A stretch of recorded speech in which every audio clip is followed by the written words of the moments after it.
अरे गुरु देखा का लड़की बिया, कसम से मिल जाए तो मजा आ जाए।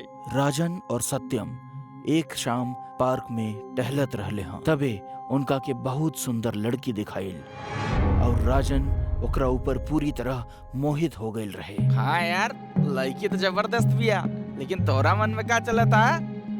तबे सत्यम के एक कॉल आवेला और सत्यम कॉल पे बात करत की पार्क से बाहर निकल जाला। लेकिन दूसरा तरफ राजन अभी भी उहे लड़की के घूरत रहले ह। राजन के ऊ शाम लड़की के घूरते हुए ही बीत गईल। राजन रात भर उहे खूबसूरत लड़की के ख्याल में खोया रहल।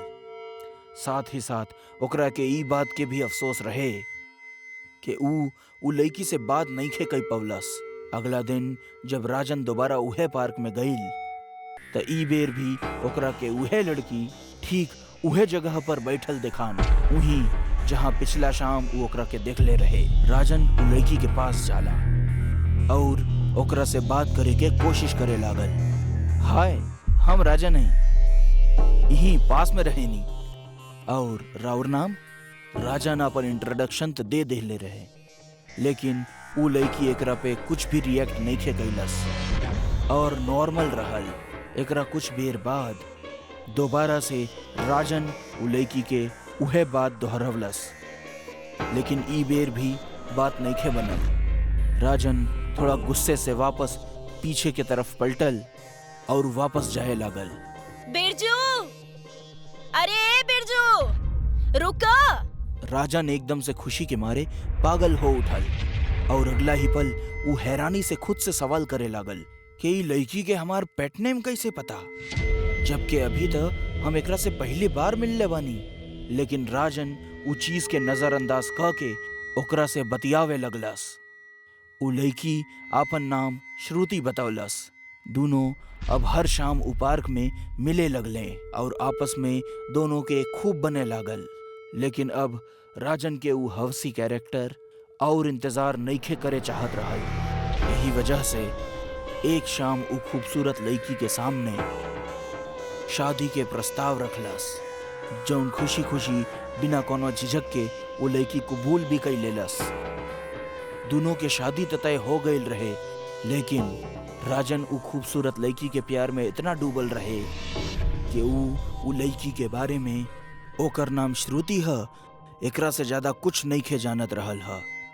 एक सप्ताह के अंदर दोनों के शादी तय रहल। सब केहू राजन के जल्दबाजी से नाखुश रहले, लेकिन राजन के केहू के भी सजेशन से कोनो फर्क पड़े वाला ना रहे। बस कुछ दिन बाद राजन के शादी श्रुति से हो गई। श्रुति के घर से केहू नहीं खे आयल रहे, जे थोड़ा अजीब रहल, लेकिन अब राजन के जिद के सामने केहू के न चली। शादी होते ही जैसे ही श्रुति घर के दहलीज पर अपन कदम रखलस, तबे राजन के दोनों पालतू कुकुर जोर जोर से भौंके लगलन। ऐसा लागत रहे जैसे वो दोनों कोनो खतरा के तरफ संकेत करत रहले। श्रुति भी वो कुकुरन के ऐसा घूरत रही जैसे ओकर बस चले तो ऊ तुरंत ओकरा के निकल जाई। शादी के अब 10 दिन बीत गईल रहे और आज 11वीं रात रहे। पूरा गांव सुकून के वादी में सोवत रहले ह। तबे उ रात अस्तबल से गाय और बछड़न के चिंगाड़े के आवाज आवे लागल। गांव के लगभग कुछ लोग जाग गईलन और अपना घरे से बाहर निकलन। वो 4 लोग रहे जो टॉर्च के रोशनी से अपना अस्तबल की तरफ जात रहले ह, जहां वो अपना गाय के बांधे रहले ह। वो अपना अस्तबल के करीब पहुंचले तो उनका पायल और झुमका के आवाज सुनाई दिहल। वो सभी एक बड़ा सा दीवार के पीछे छुप गईलन। लेकिन तबे वो लोग जो नजारा देखलन, वो देख के उनकर तो होश उड़ गईल। वो सब देखलन कि ई गांव के नया दुल्हन और राजन के बीवी यानी श्रुति एक चुड़ैल के रूप लिए बछड़न के नोच नोच के खावत रहली ह। वो खून पिए में व्यस्त रही और साथ ही जानवरन के अतड़ियन के खा खा के ओकरा जमीन पे फेंक दिए रहली। वहाँ मौजूद वो चारों लोग के रोंगटा खड़ा हो गई और डर के कारण वो सभी लोग भागे लगले। उहे बीच वो चुड़ैल वो सबके मौजूदगी के एहसास कैले लस और बछड़न के मांस के एक तरफ रखते हुए सीधे दीवार पर कूद गई। वो 4 में से 3 तो भाग गईलन, लेकिन एक बदकिस्मती से वहीं फंस गई।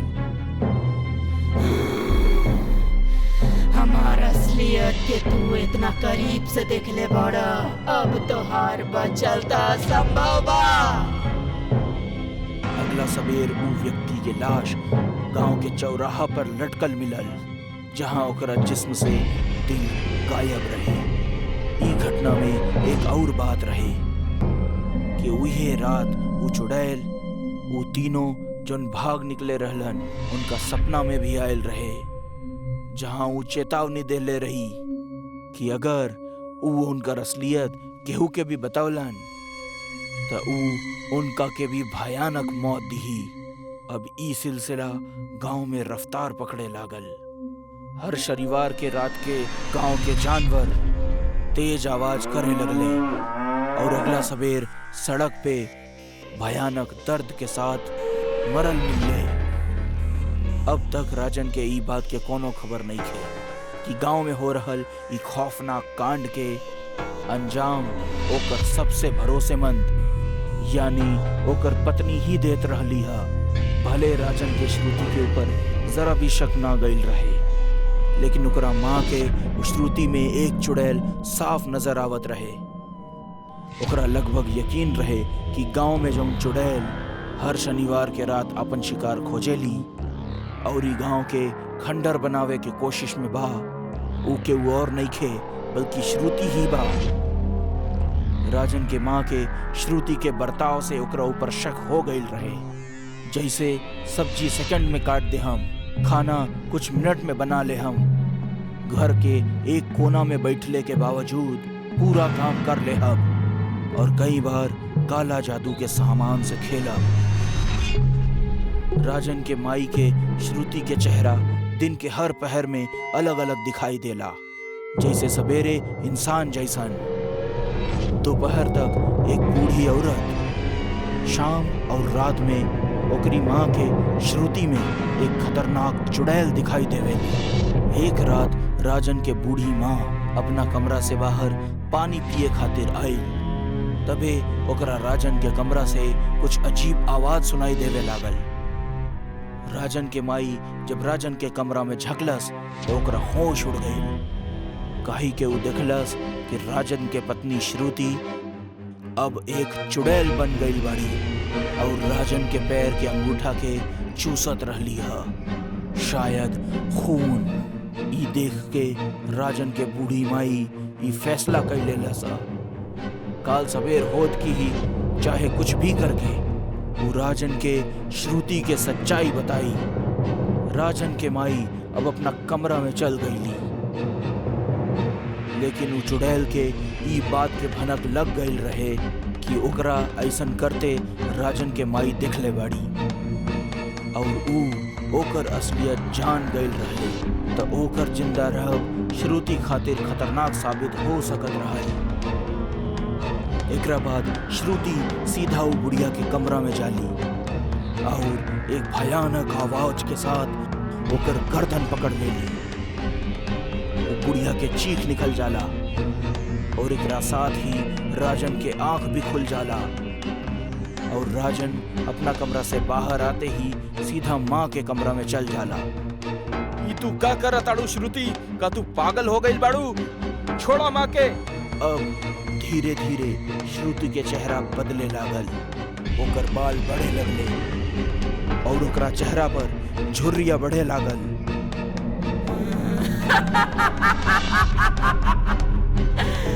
तहरा का लागेला हम तहरा के प्यार करतानी ना, तू तो हमार बस से कोई गांव में पहुंचे के जरिया रहला। सालन पहले हमार माँ बंतिका के तू लोगन जिंदा जला देले रहला, हम ओकरे बदला लेवे आइल बानी।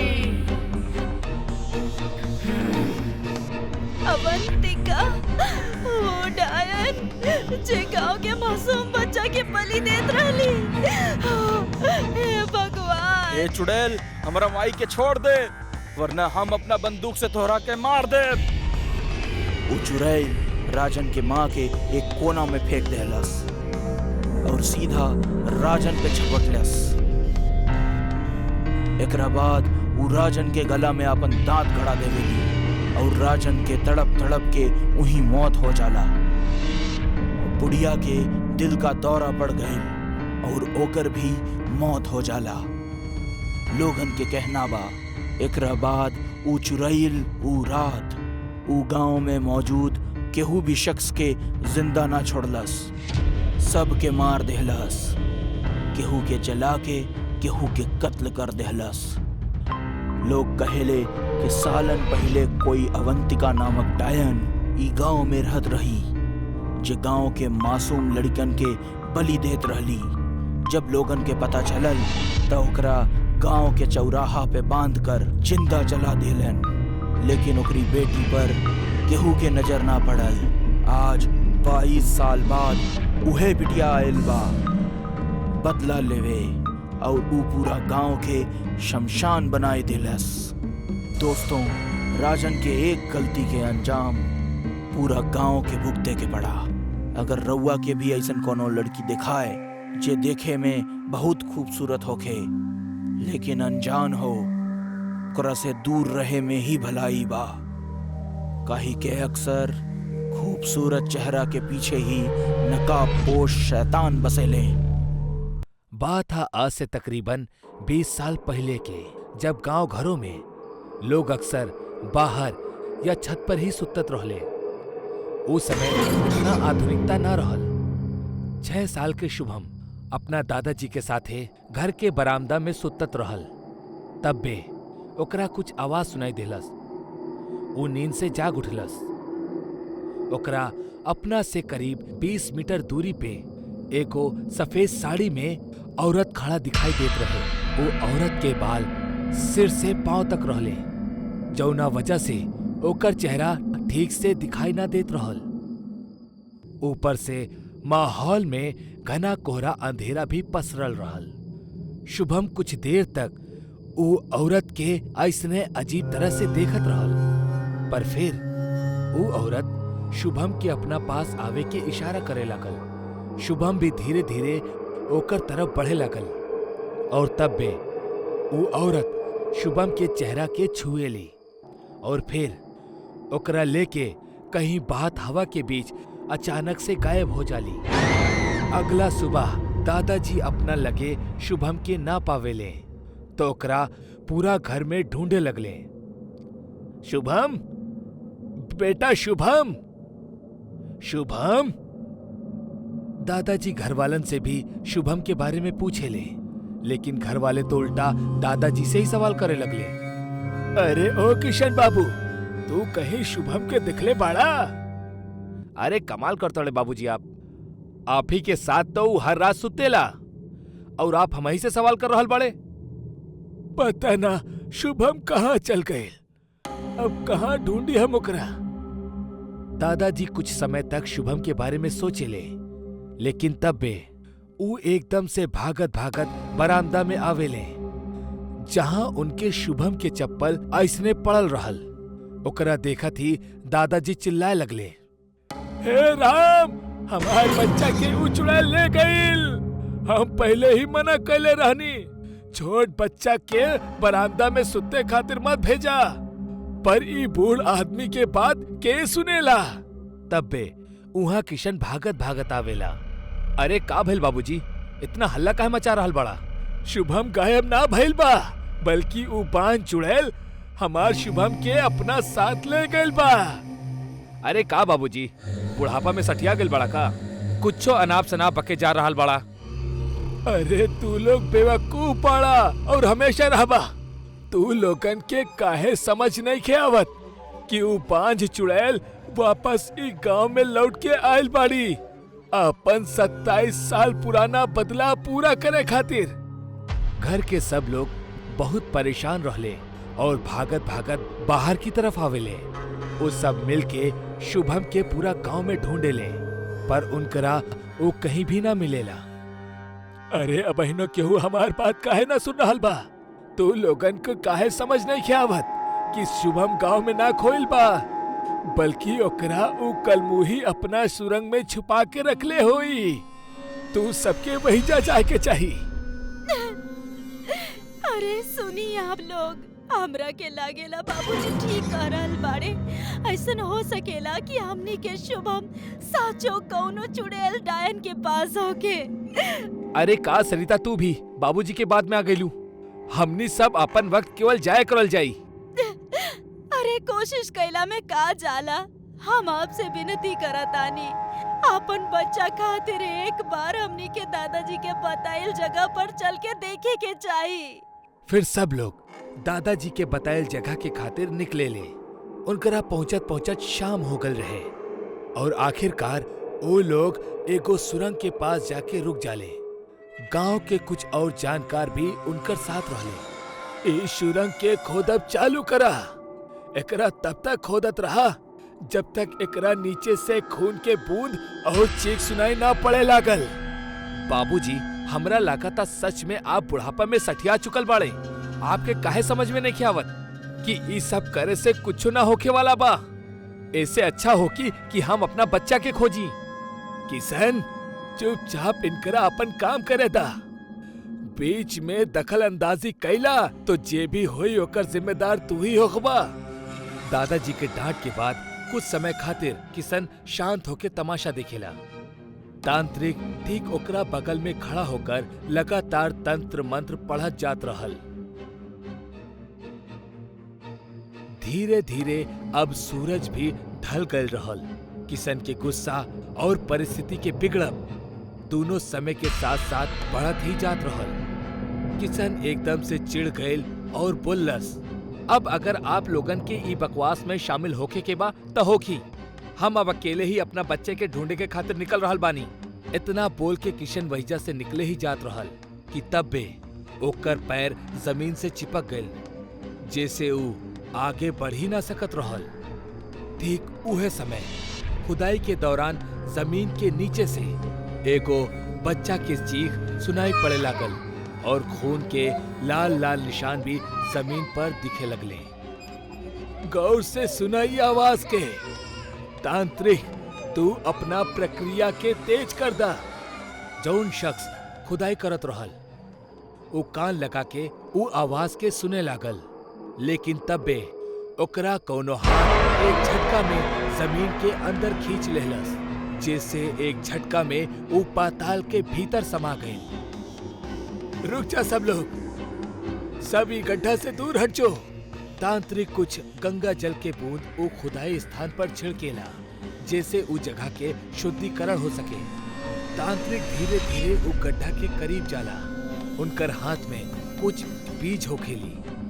वो जैसे ही वो बीजन के उस जमीन पे छिड़के ले, तबे जमीन के नीचे से एगो बच्चा के लाश ऊपर आ जाली और चेहरा पर से मिट्टी हटावे के बाद उनकरा दिखेला कि ईता उन्हीं के शुभम हा। हे भगवान, ई का हो गइल हमार बच्चा के? सब केहू रोए लगले, शुभम के मौत के मातम मनावे लगले। तब बे तांत्रिक उस सबके शांत करके बोलेला, देखी आप लोग शांत हो जाएं। हम अपना घोर साधना में लीन होके जा रहल बानी। आप सब कुछ समय के खातिर शोर ना मचाई। एकरा बाद तांत्रिक अपन तंत्र विद्या के उपयोग शुरू करेला। कुछ देर के भीतर एगो औरत सामने प्रकट हो जाली। तू बाड़ू जे ई खेल रचले बा, अब बतावा शुभम कहाँ बा? तू ओकरा साथे का कहले बाड़ू? हम तो ओकरा के कब के मार देहनी और ओकर आत्मा के परलोक भेज देहनी। बहुत मजा आवत रहे ना तू गाँव वाले लोग हमार बांझ होके के मजाक बनावे में। अब भोगते खातिर तैयार हो जा, तैयार हो जा। लेकिन तू हमार बच्चा के काहे छीन लेलू? ओ मासूम तोहर का बिगड़ले रहल? बिगड़ले ऊ ना रहे, बल्कि तू रहला बुढ़ा। याद बा 27 साल पहले जब तू पूरा गांव में हमरा के और एगो चरित्रहीन औरत घोषित कर देले रहला और हमार बांझपन के मजाक बनैले रहला। आखिर में विवश होके हमरा आत्महत्या करे के पड़ल। बाकी हम फिर गांव लौटनी एगो भयानक चुड़ैल बनके। बाकी ऊ बार भी तू हमरा के अपन मकसद में सफल ना होके देहला। अब अंजाम तोहार सामने बा। अरे अगर बदला ही लेवे के रहल तो हमरा से ले लेवे के रहल। हमार पोता तो बेचारा बेकसूर रहल। बदला तो हम तहरे से लेवे आइल बानी। हमार मरे के अगले दिन सबसे पहले हम तोहार ही लड़का के उठा ले आइल रहनी, लेकिन खुशकिस्मती से वो बच गई। बाकी आज हमार मकसद कामयाब हो गईल। इतना कह के वो चुड़ैल हवा में ना जाने कहां गायब हो गई। किशन समेत पूरा परिवार फूट फूट के शुभम के लाश के पास रोए लगले। यही के साथे कहानी के यही जे अंत हो जाला।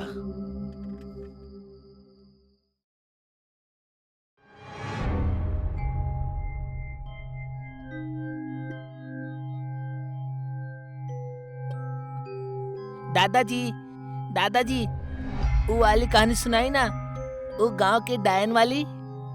अरे बच्चा लोग, अब वही रात हो गई बा। ऐसे छोट बच्चा रात के भूत प्रेत के कहानी ना सुने ले। दादाजी अब हमने बड़ हो गइल बानी, प्लीज हमने के वो वाली कहानी सुनाई ना। अच्छा ठीक बा बच्चा लोग, अगर तू लोग इतना जिद कर ही रहल बड़ा तो सुना दे तानी। बात था आज से कई साल पहले के। साल रहल 1999, जब गांव में दशहरा के पर्व रहल। सब लोग मेला देखे जात रहले कि तब्बे कुछ लोग सड़क पर एगो लंबा सा साड़ी के बिछल देखले। उस साड़ी के देख के सबके कुछ ठीक नहीं खिलागल। सबके उस साड़ी के लांग के रास्ता क्रॉस करे के मन कैलस, लेकिन एगो आवारा सा लड़का ना मनलस और उ लड़का साड़ी के नांग गईल। सड़क के किनारे से गुजरत समय कई लोग बांसवाड़ा के पास से एगो आवाज सुन ले, जौन की पानी के बौछार के रहल। बिल्कुल उहे तरह जौन तरह केहू नहाला। लोग जब ऊ तरफ टॉर्च मर ले तो उनकरा एगो औरत नहा दिखल, लेकिन अगला ही पल सबके टॉर्च एक साथ फ्यूज हो गई और फिर से अंधेरा छा गई। सब समझ गईले हो ना हो एक कौनो भूतनी या डायन बाड़ी। सबके शक बिल्कुल यही रहल। सब ऊ रात फटाफट वहीजा से निकल गईले। अगला सुबह गांव में एगो खबर आग के तरह फैल गई कि एगो डायन एक गांव के श्रापित कर देले बाड़ी और उ लड़का जे पिछला रात उस साड़ी के लांघल रहे, उहे रात खुद के घर में फांसी लगा के आत्महत्या कर लेलस। इस सारी खबर गांव में आग के तरह फैल गई और हर कोई बस उहे डायन के दहशत के बात करे लागल। अक्सर दशहरा, दीपावली जैसन पर्व में गांव खेड़ा में डायन वगैरह घूमा करेली। ई एगो आम बात रहल। ता लोग सोचले कि जैसे ही दशहरा बीत जाई सब कुछ शांत हो जाई, लेकिन ऐसा ना भइल, बल्कि उ डायन के तबाही अपन जन्म लेहल शुरू कैले रहल। दशहरा के 10 दिन बीता थी गांव में एकदम से कयामत आ गई। सारा पालतू मवेशी मरे लगले। केहू देर रात उनकरा मार कर उनकर पूरा खून चूस लेहत। जिंदा बच्चा भी गांव में पैदा ना होखत रहले। गर्भवती महिलाओं के बच्चा उनकर गर्भ में ही मर जात। सबके इहे मानव रहल कि ई सबके कारण उहे डायन बाड़ी, जे अपना श्राप से पूरा गांव के बर्बाद कर देले बाड़ी। गांव में अब खेती करब भी नामुमकिन हो गल रहले। खेत में बंजर जमीन रहल, सारा फसल सूख गल रहे और यही कारण कई सारा किसान खुदकुशी को ले ले। दादाजी, बाकी डायन ए तरह लोगन के काहे मारत रहली? काऊ कोनो बदला लेवे आयल रहली? ना, वो कोनो बदला के मकसद से ना आयल रहली। वो एक गांव के हासिल करल चाहत रहली, काहे कि ओकरा हमनी के गांव के अपन अड्डा बनावे के रहल, जेकर सुझाव ओकरा एगो तांत्रिक देले रहल। कुछ साल पहले गांव वाले उ तांत्रिक के गिनौना काम के वजह से पीट पीट के गांव से बाहर निकलले रहले और ओकर ही सुझाव पे उ डायन हमनी के गांव पे निशाना सदले रहल। दादाजी, फिर आगे का भइल? का उ डायन सबके मार देहलस? ना बेटा, सबके मारब संभव ना रहल, लेकिन जे नियम के ना मानेला उ डायन के जाल में आसानी से फंस जाए। नियम? कैसन नियम दादाजी? जैसे सूरज ढलने के बाद घर के दरवाजा खिड़की बंद हो जाओ, केहू के दरवाजा खटखटावे पे दरवाजा ना खोले के। लेकिन ऐसे डायन शांत ना बैठलस, बल्कि ऊ दूसरा पैतरा अजमौलस। अब तक शादी बारात भी गांव में ना हो सकत रहल, वरना डायन के पास एगो भारी मौका होखत अपन शिकार फंसावे के।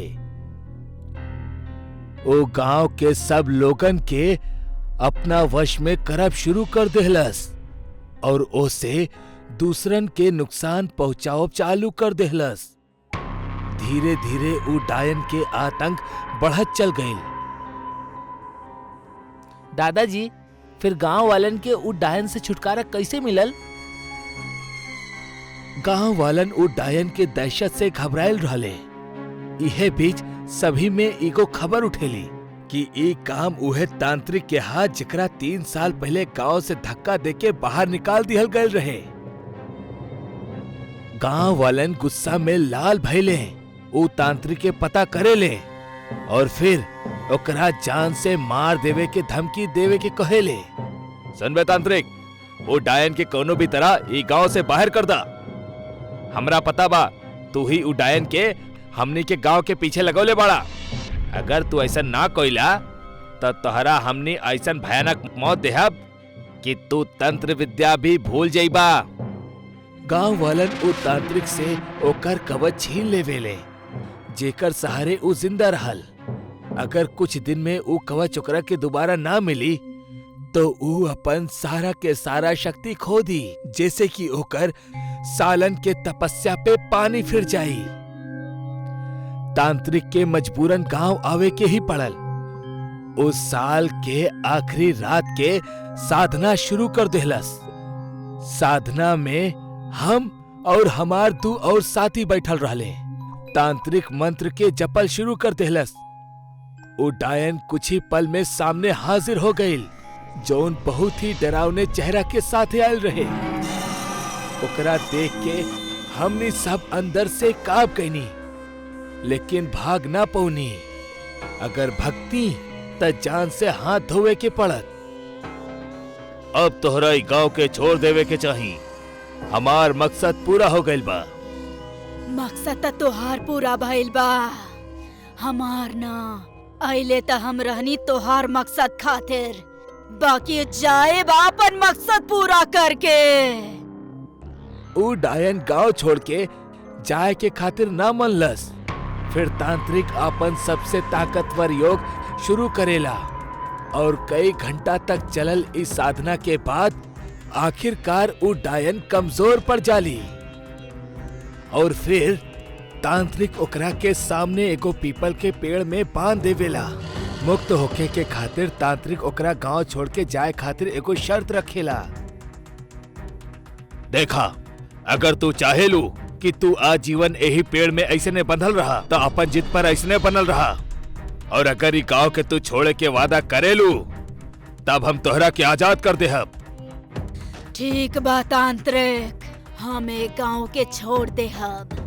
बाकी हमार भी एगो शर्त बा कि यहाँ मौजूद कौनो भी शख्स आज के रात भइल दास्तां के जिक्र कबो भी केहू से ना करी, ना ता हम ओकर सामने आ जाइब और ओकरा के मार देब।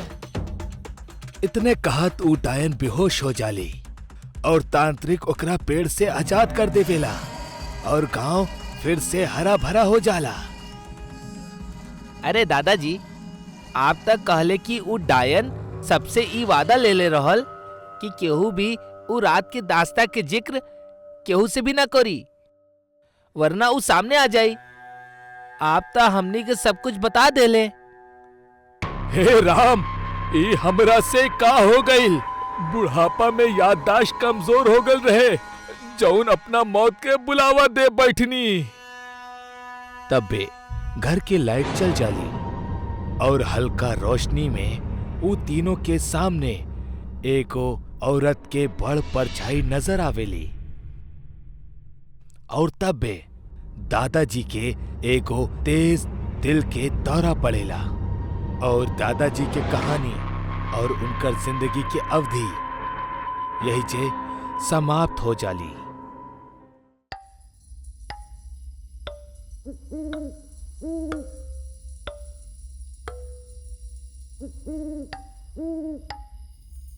अरे हाँ दादाजी, हम समझ गए नहीं आपकी बात।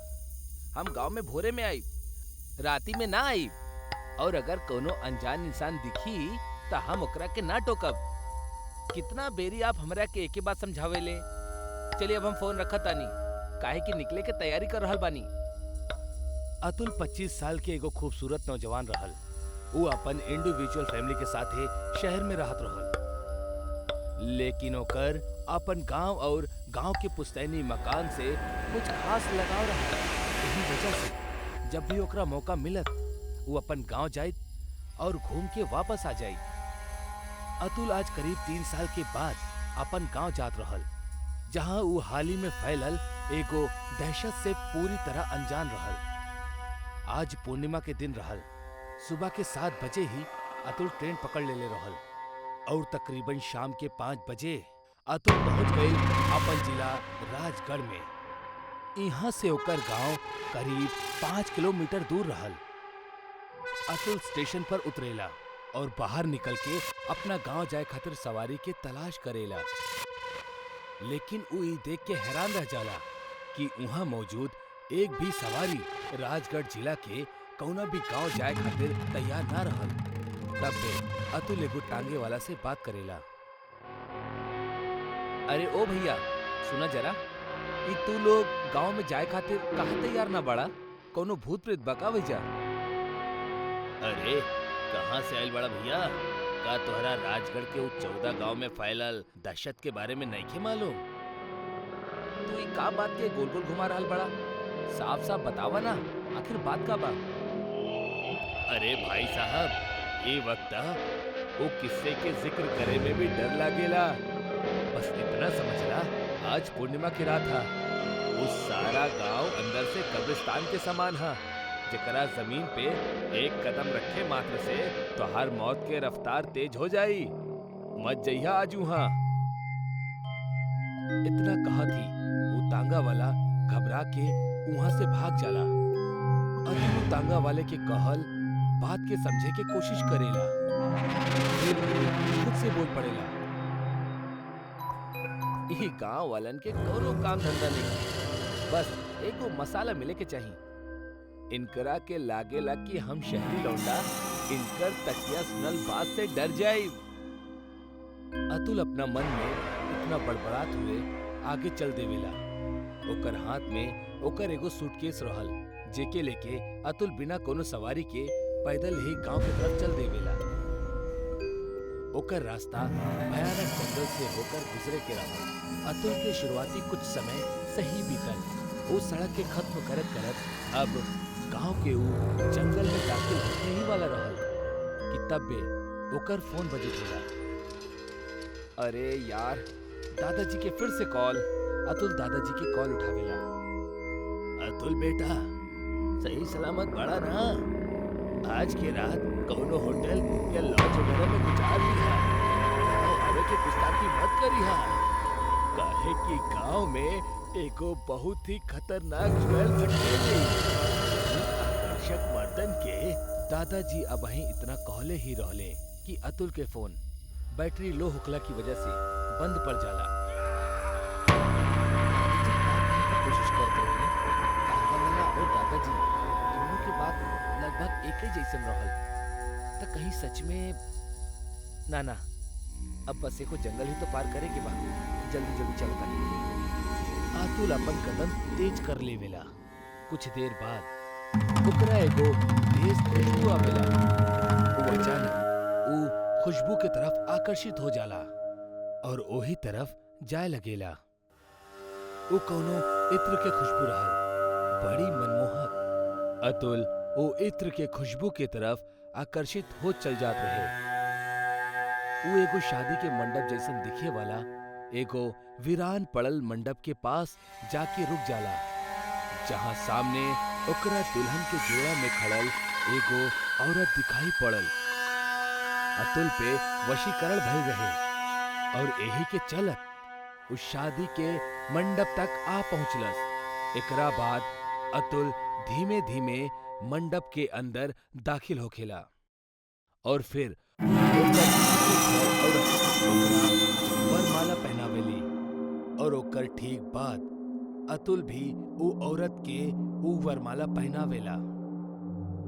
अतुल अपने आप विवाह के सारा रस्म के करे लगेला। विवाह संपन्न हो जाला के बाद अतुल अचानक से बेहोश हो जाला और जब ओकर आंख खुलेली तब वो होश में आ चुकल रहल और अपन कंट्रोल में रहल। ओकर पूरा शरीर में एगो भयानक दर्द हो उठल रहे।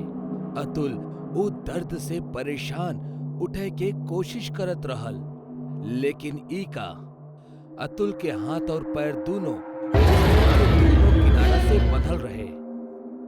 तब्बे ओकरा अपना सामने एगो औरत घूंघट में आवत दिखाई देवेली। वो औरत के देख के अतुल चीखब और चिल्लाइल शुरू कर देवेला। के बाड़ू तू और हमरा इस तरह काहे कैद करके रखले बाड़ू? फिर वो औरत अपन उतारेली। ओकर चेहरा देख के अतुल के पूरा शरीर कांपे लागेला। वो जलल चेहरा वाली एगो डरावनी औरत रहल, जेकर आँख के पुतली गायब रहल और पूरा चेहरा से लाल खून झलकत रहल। इतना डरावना नजारा के देख के अतुल कांपब शुरू कर देवेला। के बाड़ू तू? हमरा जायदा, हमरा छोड़ दा। वो औरत अतुल के करीब आवेली और फिर ओसे एगो भारी आवाज में कहेली, हम तहरा से शादी करके तारा यहाँ ले आईनी, बाकी हमरा के मालूम पड़ गइल कि तू हमार पति नहीं खा। एही से अब तारा के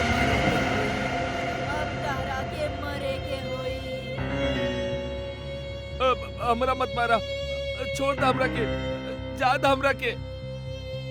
अतुल वो डायन से रहम के भीख मांगत रहल, लेकिन रहम इंसानन में होखेला, डायन और पिशाचन में ना। अतुल के ठीक बगल में रखल खंजर हवा में अपना आप उठेली और वो खंजर अतुल के सिर से आर पार हो जाली, जैसे अतुल तड़प तड़प के मौत के नींद सो जाला। अतुल के भी मृत शरीर गांव के बूढ़े चौराहा पर मिलेला, जहवा वो विधवा डायन से शिकार भइल लोगन के मृत शरीर मिलेला। अतुल के लाश के बगल में कुछ लोग इकट्ठा भइल रहले और तब वे अतुल के दादाजी वहां पहुंच जाले और ओकर लाश देख के रोअब शुरू कर देवेले। अरे हम मना कैले रहनी, गांव में सूर्यास्त के बाद मत अइहा, ओ अभागन डायन जान ले ली। हम आगे कुछ बताईती कि तब बे फोन कट गल रहे। हे भगवान, ये सब का हो गई? ये विधवा डायन की कहानी बहुत अलग है। गांव वालन के मुताबिक ऐसन डायन सिर्फ मर्दन के शिकार करेली और वो मर्दन के जौन जवान बाड़े और शादी के लायक बाड़े। विधवा डायन के दास्ता ई बयां करेली कि 2 साल पहले ओकर शादी भइल रहे। शादी के तकरीबन 1 महीना बाद तेज बिजली के झटका लगला की वजह से ओकर पति के मौत हो गई। शादी के 1 महीना बाद ही वो विधवा हो गई। बस यह शोक में वो खुद के जान ले लेलस। लेकिन कुछ लोग इहो बतावेले कि वो खुदकुशी ना कैलस, बल्कि गांव के ही कुछ वैशी दरिंदा लोग ओकर पति के ना होखे की मजबूरी की वजह से ओकरा घेर ले और ओकर बलात्कार क के ओकरा मौत के घाट उतार देले। अब आखिर में ये घटना के का सच है, ई त केहू के भी ठीक से नहीं खे पता। लेकिन लोगन के मुताबिक वो औरत के मरद ही वो एगो विधवा डायन के रूप में जन्म लेहलस और शाम ढलला के बाद वो राजगढ़ में छिप छिप के नजर रखेली और जैसे ही ओकरा कोनो जवान युवक दिखेला ओकरा अपना इत्र के वश में क के ओकरा से शादी कर लेवेली। और जब ओकरा पता चलेला कि वो ओकर पति नहीं खे तो ओकरा जान से मार देला। रात के लगभग 2 बजत रहले। देव और ईशा अपना बिस्तर पे सुतत रहले। तब बे देव उठ खड़ा भइल और चले लागल। देव होश में ना रहल। वो चलत चलत घर के बाहर चल गइल और अंधेरा में कहीं गायब हो गइल। फिर कुछ देर बाद वो वापस आई। देव के हाथ में एक सोने के सिक्का रहल। वो सिक्का लेके घर के भीतर आ गइल और बेड पे वापस सुत गइल। सुबह भइल और ईशा देव के हाथ में रखल सोने के सिक्का दिखलस। वाह, हमरा खातिर सोना के सिक्का लेनी। हम आपकी कल बोलत ही रहनी सोना खरीदे खातिर और आज आप ले भी आईनी। बहुते अच्छा कहनी। देव ई बात से अनजान रहल। ओकरा पता ना रहल कि ओकरा पास सोना के सिक्का कहां से आयल। वो अपना दिमाग पर जोर डालत रहल पर ओकरा कुछो याद ना आयल। पर ईशा खुश रहल कि ओकरा के सोना मिल गइल। लेकिन देव परेशान रहल कि ओकरा वो सिक्का कहां मिलल। खैर दिन बीतल और आधी रात देव फिर से उठल और अंधेरा में कहीं चल गइल। कुछ देर बाद वो लौटल एक और सोने के सिक्का के साथ। ये सिलसिला हर रोज होखे लागल। ईशा खुश होखत और देव परेशान। एक दिन के बाद था। ईशा किचन में काम करत रहल। बाप रे बाप, आज भी इतना समय लग गइल घर के काम करे में। देव, ये डब्बा उतारा, हमारे हाथे ना पहुंच रहल बा। देव यहाँ आवा ना। देव, सुनत बड़ा की ना?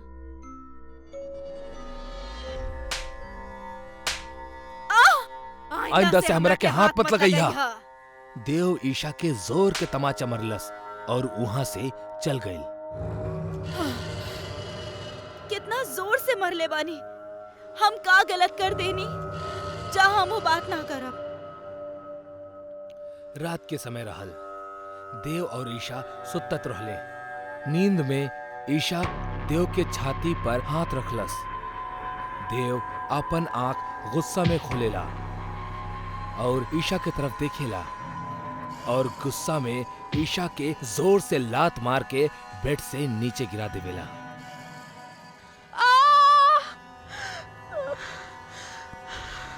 देव के हाथ मत लगाइया। हमरा के काहे गिरेनी? तारा के बोले रहनी देव के हाथ मत लगाइया, फिर काहे हमार देव के हाथ लगाइलू?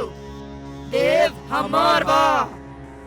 तोहरा के सोना चाहत रहे ना, हर दिन सोना मिल रहल बा, ओकरे में खुश रहा। देव के भूल जा। ई कैसन बात कर रहल बानी आप? देखी हमार सिर से खून निकला था। देव ईशा के पास जाला। तू मरबू, हमार हाथ से मरबू। देव ईशा के गला पकड़ के हवा में उठा लेवेला। ईशा के दम घुटे लगेला। तब्बे केहू के चले के आवाज आवेली। एगो अघोरी खिड़की के पास आके खड़ा हो जाला। अघोरी के देख देव बेहोश हो जाला और ईशा भागत भागत घर के बाहर अघोरी के पास जाएली। हमरा के भगवान खातिर बचा ली। हमार पति हमरा के मार डाली है। ओ तोहार पति न हा, तोहार पति के अंदर एगो चुड़ैल के वास हा। उहे चुड़ैल तोहरा पति से ई सब करवा रहल बाड़ी। का? हम आपके सामने हाथ जोड़तानी, हमार पति के बचा ली। ये सब तोहार वजह से भइल बा। तोहार पति के ऐसन हालत तोहरा वजह से भइल बा। हम कुछ हो ना कईनी। याद करा कुछ दिन पहले। कितना दिन से कह रहल बानी हमरा के सोना चाहिए। अरे कहाँ से दिलाई तोरा के सोना? इतना महंगाई बा, पैसा बचत कहाँ बा जिससे हम तोहरा खातिर सोना खरीदी? वो हमरा के ना सुने के। ऐसन रहे के तो शादी करे के पहले काहे ना बोलनी? तोहरा जैसन पति केहू के ना मिले। हमार तो जिंदगी ही नरक हो गइल बा तोहरा साथे। जैसे भी लावा, खुद के बेच के लावा, बाकी हमरा के सोना चाहिए। अब तक तू खुश बाड़ू ना? हर दिन सोना के एक सिक्का मिल रहा बा तोहरा। तू ही तो कहले रहलू ना खुद के बेच के सोना लेके आवा। तोहर पति अपना रूह ओ चुड़ैल के बेच देहलस और ओके बदले हर दिन एक सोने के सिक्का मिल रहा बा तोहरा। भूल जा अपन पति के तू।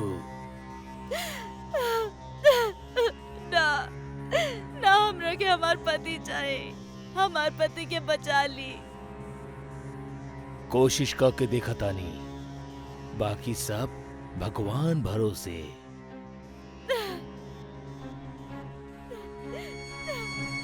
ठीक बा। लागत देव उठ गए। चुप करके हमार पीछे आवा। रात के 2 बजल रहले। देव उठ के जंगल की ओर चल पड़ेला। देव के पीछे अघोरी और ईशा भी जंगल में जाले।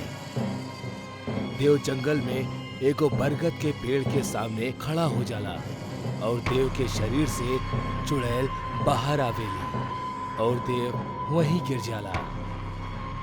ई तो डाकनी चुड़ैल बाड़ी। डाकनी चुड़ैल जैसे ही बाहर आवेली, अघोरी देव के माथा पर भभूति लगा देवेला और हाथ में एगो लाल धागा बांध देवेला और देव के आसपास भभूत से एगो घेरा बना देवेला। डाकनी चुड़ैल पेड़ से बाहर आके चिल्लाए लगेली।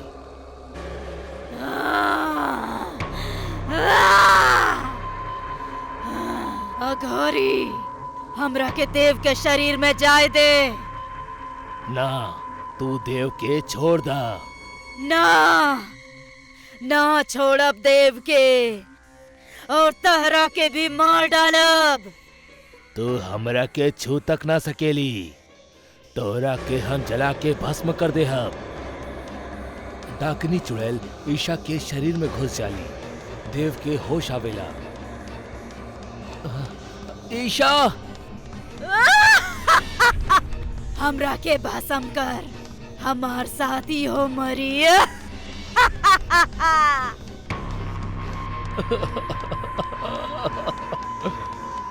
ईशा के बाल खुल जाले और वो उल्टा पेड़ से लटक जाली।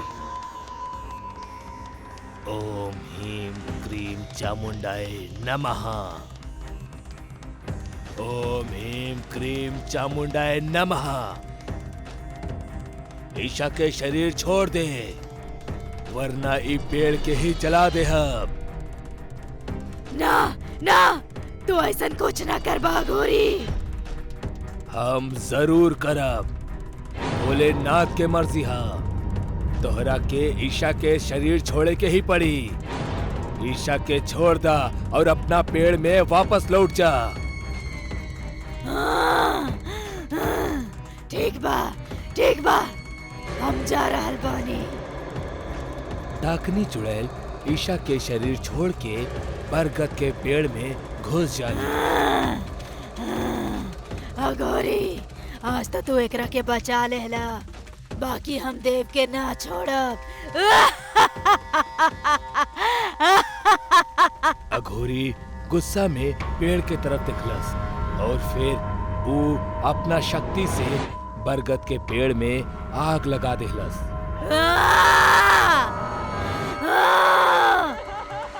पेड़ के जल्ला पे चुड़ैलन और प्रेतन के चिल्लाए के आवाज आवे लागल। देव, ये सब तो खुद कैले रहला ना। ओ दिन तू उ काला जादूगर के पास जाइता और ना ही ये चुड़ैल तोरा पीछे लागत। इंसान अपना लोभ और स्वार्थ के खातिर काला जादू के इस्तेमाल तो कर लेवेला, पर उहे काला जादू ओकर पतन के कारण बन जाला। अब अहिनो वक्त बा, सुधर जा। ई बार हम तोरा के बचा लेनी, पर हर बार ना आइब। घर जा और जो कुछ भी तोरा लगे बा उहे में खुश रहा। ज्यादा के लालच मत करा।